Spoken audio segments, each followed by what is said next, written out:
Nos pareció natural poner Linux en la red. Había muchas y buenas razones para ello. En especial el hecho de que era una buena idea hacer que Linux fuese accesible a otra gente que podría ponerlo a prueba y enviarme sus comentarios.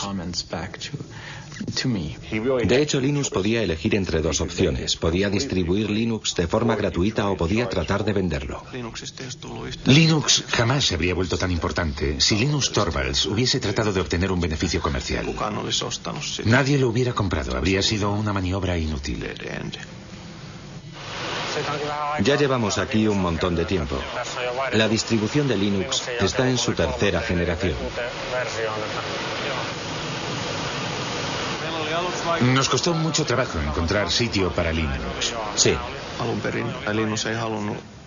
Al principio, Linus no quería distribuir Linux de forma gratuita y estuvo reflexionando durante mucho tiempo para decidir bajo qué copyright presentarlo. Luego, poco a poco, conseguí convencerle de que lo sacara bajo el copyright de GNU. Linuxin julkistamaan Linuxin GNU copyrightin alla. Sobre todo porque el programa de compilación que utilizaba había salido bajo la licencia GPL, así que acabé decidiendo que utilizaría también la licencia GPL. La licencia GPL fue fundada por la Free Software Foundation a mediados de los años 80. Esta fundación especifica que si uno cambia o modifica el código, debe poner sus cambios y mejoras a disposición de todo el mundo, de forma gratuita. La licencia GPL tenía como objetivo impedir que alguien se apropiase del monopolio de una nueva tecnología importante. Pienso que el momento era bueno. Creo que un año antes no habría podido funcionar. Y un año más tarde, cualquier otro habría sacado algo parecido.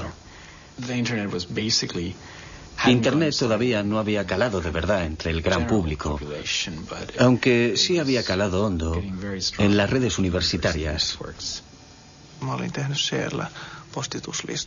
Yo había escrito un programa de lista de correo utilizando el lenguaje de programación C. Tenía que desarrollarlo y añadirle funciones, porque muy pronto hubo miles de personas interesadas en él. Me llevé una sorpresa enorme de que las cosas funcionaran en progresión geométrica. 1 millar de usuarios se transformaba al día siguiente en 2000 y al otro día ya tenías 4000 usuarios. Sin Internet, el desarrollo de Linux habría sido como querer jugar al ajedrez por correo.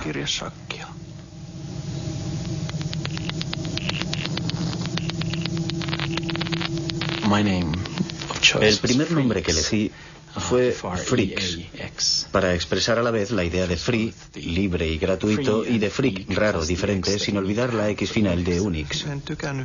A mí no me gustaba la idea de llamarlo Freaks. No me parecía un nombre muy comercial.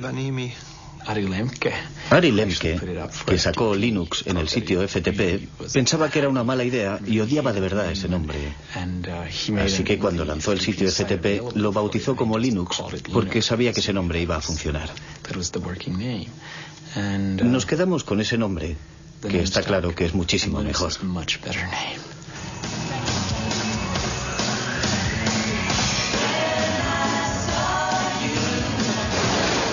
Vaya, hoy parece que tenemos un buen montón de geeks y nerds entre nosotros. La primera pregunta de la categoría fácil es: ¿cómo se pronuncia Linux? Bueno, yo Linux lo pronuncio Linux. Sin embargo, si fuese Linus Torvalds, no hay duda de que lo pronunciaría Linux. Claro que si uno es de la costa oeste de los Estados Unidos, lo más seguro es que lo pronunciaría Linux. Pero a Linus Torvalds le importa un bledo cómo pronunciéis Linux siempre y cuando lo utilicéis. Empecé a jugar con Linux en julio de 1991, poco tiempo después de que Linux sacase la versión 009 del núcleo. Lo descargué desde Finlandia, jugué con él y me pareció que era muy caro. En aquella época la anchura de la banda de Internet en la conexión transatlántica era muy limitada. Así que resultaba muy trabajoso descargar todos esos paquetes desde Finlandia.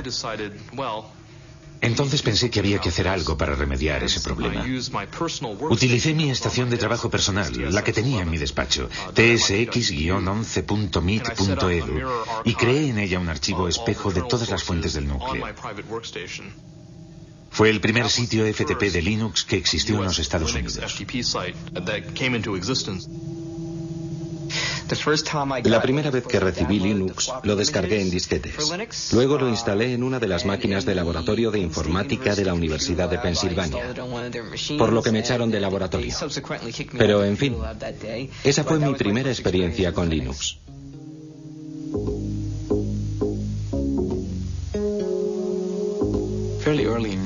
Bastante pronto, en 1992, cuando había 50 o 100 usuarios, me di cuenta de que ya no conocía a nadie.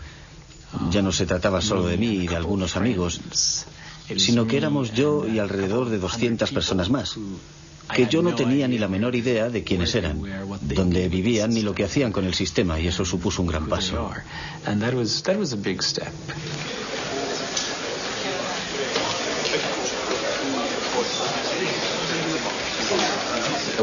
En 1994 el lanzamiento de la versión 1.0 fue muy importante y significó mucho para mí porque había supuesto muchísimo trabajo. Supuso sin lugar a dudas un hito en la utilización comercial de Linux. Antes de la versión 1.0 era realmente muy difícil utilizar Linux con fines comerciales. Les doy la bienvenida al lanzamiento del sistema operativo Linux. Al principio, Linux fue desarrollado para Unix, en especial para un contexto universitario, porque si bien existe una versión para ordenadores personales, su precio es muy elevado. Se puede comprar un DOS para un ordenador personal por 200 marcos, pero Unix puede representar con facilidad un desembolso de 20.000 marcos, que es un precio demasiado caro para un estudiante. Vayan a una tienda de informática y pregunten si tienen el SCU Unix y les contestarán que si están locos. Porque la verdad es que es mucho más sencillo hacérselo uno mismo.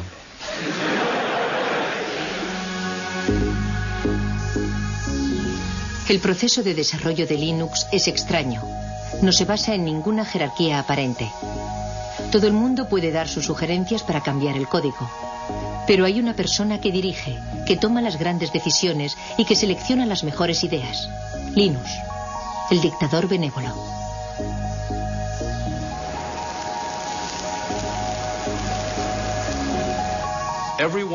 Todo el mundo sabía que ese grupo de trabajo necesitaba un jefe. Y Linus era el líder ideal, porque fue quien creó el núcleo de Linux y porque tiene grandes cualidades para el liderazgo. Sin embargo, en la vida real es bastante humilde y jamás se atribuye un mérito que no le corresponde.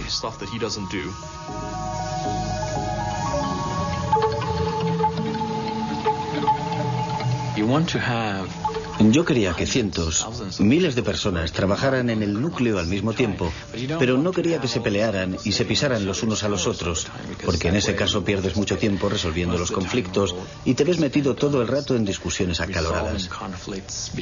Al principio me parecía conveniente presidir esa jerarquía y que los demás fueran como mis lugartenientes, pero las cosas han cambiado.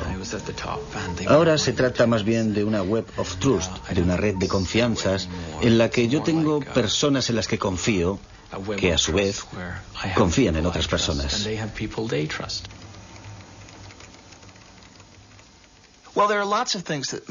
A los que desarrollan los sistemas les motivan muchas cosas, como el orgullo artístico, la satisfacción del trabajo bien hecho, casi artesano, el sentimiento idealista de formar parte de algo más importante y más grande que uno mismo, el deseo de ayudar a la gente y de encontrar soluciones a los problemas. Y, a falta de remuneración, en la mayor parte de los casos esa gente busca sobre todo forjarse una cierta reputación entre sus colegas.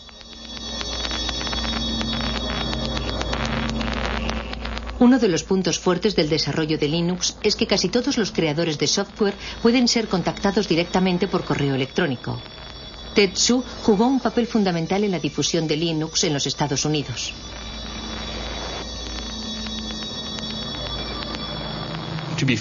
Para ser sincero, es muy fácil decir, si nosotros tomáramos las decisiones, no haríamos esas cosas, pero no recibiríamos todos esos emails diciendo, por favor, quisiera esa nueva función. De modo que no sé lo que haría si de verdad estuviese a cargo de todo. Dave Miller estudia los cambios que los programadores desean aportar al kernel, al núcleo del sistema. Actúa como intermediario entre los programadores del mundo entero y el rey Linux.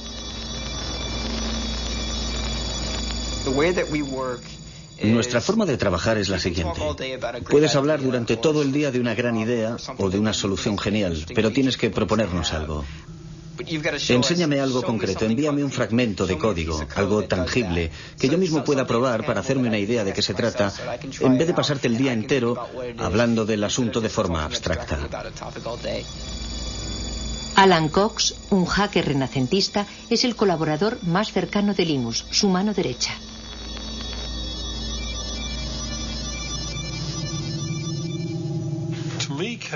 Para mí el código presenta muchas similitudes con la poesía, por ejemplo, o con ciertos tipos de literatura. Su belleza reside en su estructura y en el hecho de clasificar las ideas una por una de forma clara. Si el código es bueno, lo puedes leer sin hacer comentarios. Comprendes de inmediato por qué ha sido escrito y lo elegante que es. Buscarás un código que sea a la vez elegante y claro, pero que no se base en trucos de la programación, que no dé por hecho una hipótesis que en el futuro podría demostrarse que es falsa. Porque lo último que te interesa es tener demasiado código en el núcleo final. En el núcleo de Linux, en general, el código no necesita demasiado esfuerzo para funcionar porque nuestro objetivo no es programar y reprogramar por siempre jamás. Después de haber dirigido el proyecto Linux durante 5 años en Finlandia, en Helsinki, Linus fue reclutado por Silicon Valley, en California. Él deseaba descubrir el otro mundo, el del comercio y la industria. Quería salir del mundo universitario.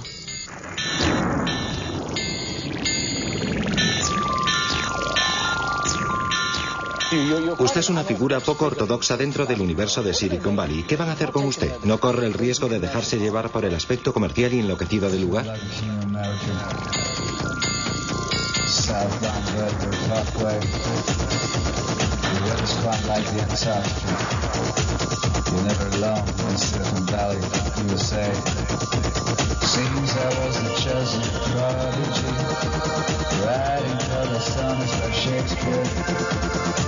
Some sort of balcony, they couldn't even get near. They made Disney and Harry Diaz. The East, they found the West. They probably sell the shares as soon as you can. Get out and go on to the next thing. Retire young.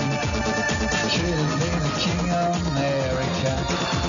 The weather's quite like the Antarctica. Southbound Rodeo Parkway. Linus empezó a trabajar para la compañía Transmeta, la empresa misteriosa que se negó durante muchos años a revelar sus actividades.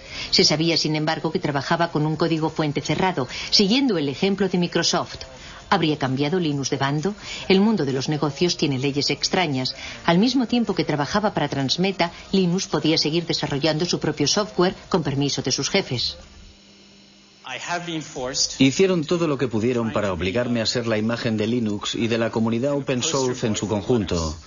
A pesar de que no había sido yo el que había tenido la idea de open source.